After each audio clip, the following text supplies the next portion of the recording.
In the mud outside a small town in southeastern Angola, the hulls of South African tanks have been sitting for almost 40 years. Nobody towed them away. They hit mines, stopped where they stopped, and the bush grew up around them. 3 armies fought over that ground in 1988, and all 3 of them say they won. South African records claim nearly 5,000 enemy dead against 31 of their own. Angola and Cuba announced 50 South African aircraft shot down. Historians going through the paperwork afterwards found South Africa admitting 79 dead and 2 aircraft lost. Those are not 3 interpretations of one battle.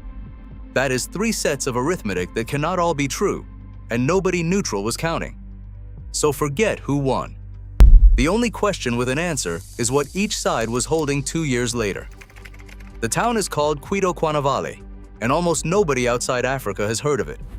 Half of southern Africa marks the 23rd of March as a public holiday because of what happened there. South African veterans will tell you the same fight was a draw their government then gave away at a negotiating table. This is the autopsy of how one battle produced 3 victories and one very clear loser, and the loser is not the side you would guess from the casualty lists. Here is the situation in the simplest terms it can honestly be put. Angola had been at war with itself since 1975. The government in Luanda had Soviet weapons and Cuban troops. The rebels holding the southeast, a movement called UNITA, had American money and South African soldiers. And South Africa was there for a reason of its own. It occupied the territory next door, today's Namibia, and the guerrillas fighting it for that territory used southern Angola as their back garden.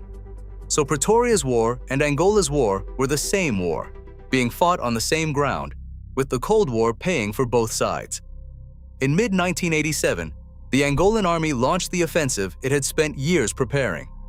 Its brigades pushed southeast out of Cuito Cuanavale to finish UNITA once and for all. To reach it, they had to cross a river called the Lomba. They never got past it. Between September and October 1987, South African mobile columns, including wheeled Rotel fighting vehicles, long-range G5 artillery, and superb reconnaissance, caught the Angolan brigades strung out at the river crossings and destroyed them piece by piece. This is the part of the story nobody argues about. Whatever you believe happened afterwards, the Lomba was a South African victory and a total one. The offensive did not stall. It ceased to exist, and its survivors ran back toward the town they had started from. Which brings us to the decision this entire file turns on. The offensive was destroyed. UNITA was safe. The objective Pretoria had set was achieved, and the South Africans followed the retreating survivors east, toward Cuito Cuanavale. Now here is a detail that almost every account of this battle leaves out, and it changes the shape of everything after it. The South Africans never tried to capture the town. The orders were explicit: avoid it, and take it only if it fell into their hands without a fight. So what were they doing there? The honest answer is that the goal had quietly changed from destroying an offensive into destroying an army, and nobody in Pretoria had written down where that ended. In November, their guns wrecked the airfield and pinned several Angolan brigades against the town's perimeter. On a map, it looked like a siege tightening. On the ground, an army with no defined objective had just walked into terrain that was about to strip away every advantage it had. East of the town, where the Cuito and Tumpo rivers meet, the ground forms what the South Africans called the Tumpo Triangle. The Angolans and their Cuban advisors dug in there, and the position had 2 defenses the attackers could not beat. The first was the shape of the land: rivers, marsh, and a single narrow approach that squeezed any advance into a line the defender had already measured. The second was mines, laid in quantities that are difficult to overstate, across every route in. Think about what that does to this particular army. South African tactics in this war ran on speed and angles. Get around the enemy, hit him from a direction he is not watching, then move before he can answer. Minefields and a river junction delete all of it. You cannot flank. You can only go straight in, slowly, along ground the enemy has ranged with artillery. Between January and the end of March 1988, in operations codenamed Hooper and Packer, the South Africans attacked the Tumpo Triangle 6 separate times. 6. Oliphant tanks lost tracks to mines and stopped in the mud within sight of the objective. The same hulls that are still there. Assaults went in, took ground, came back out. And while all of that was happening, the war was being decided 700 kilometers away. Because Cuba refused the obvious move. The obvious move was to reinforce Cuito Cuanavale, pour men into the siege, and win the battle the South Africans had chosen to fight. Havana would not take that trade. Instead, from March 1988, Cuban, Angolan, and Namibian forces under General Leopoldo Sintra Frias opened an entirely new front in the west, driving south toward the Namibian border with a force reported at around 40,000 Cuban and 30,000 Angolan troops, and they brought MiG-23s. That last part mattered more than any tank. For years, the South African Air Force had flown over southern Angola in aging Mirages, and skill had been enough to make up the difference. Against MiG-23s operating from forward airfields, skill was not enough. Air superiority slipped away, and the moment it did, every South African column in Angola became something that could be found from above and hit.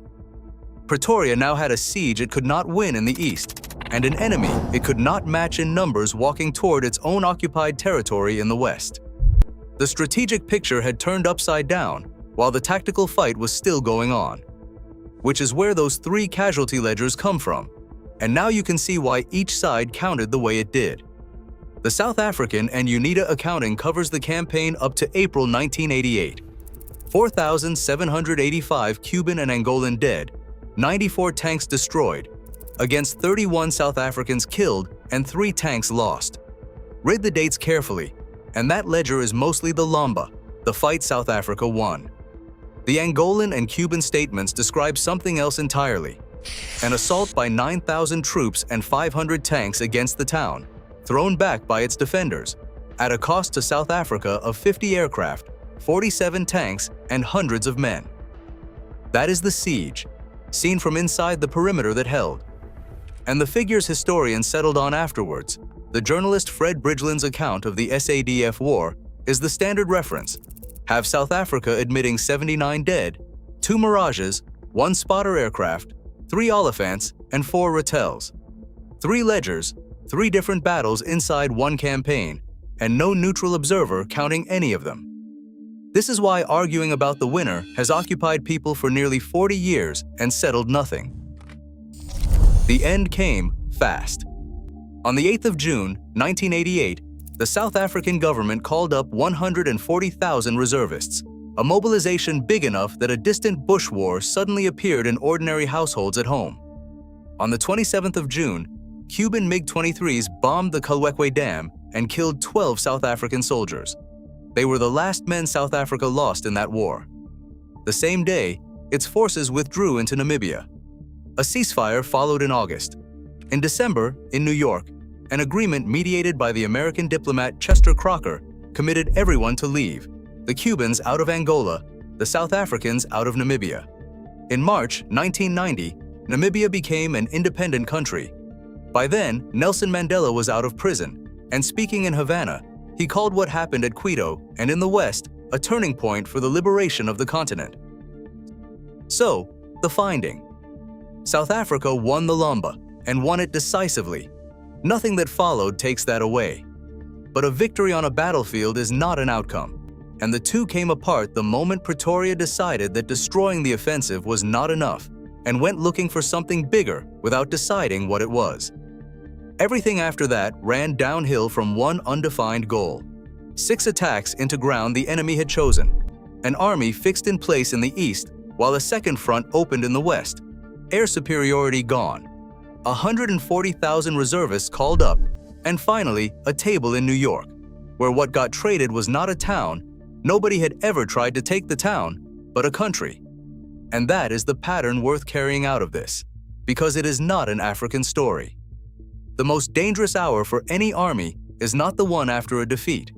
It is the one after a victory, when the objective has been met, nobody has decided what happens next, and the war quietly acquires a new goal that no one wrote down and no one priced.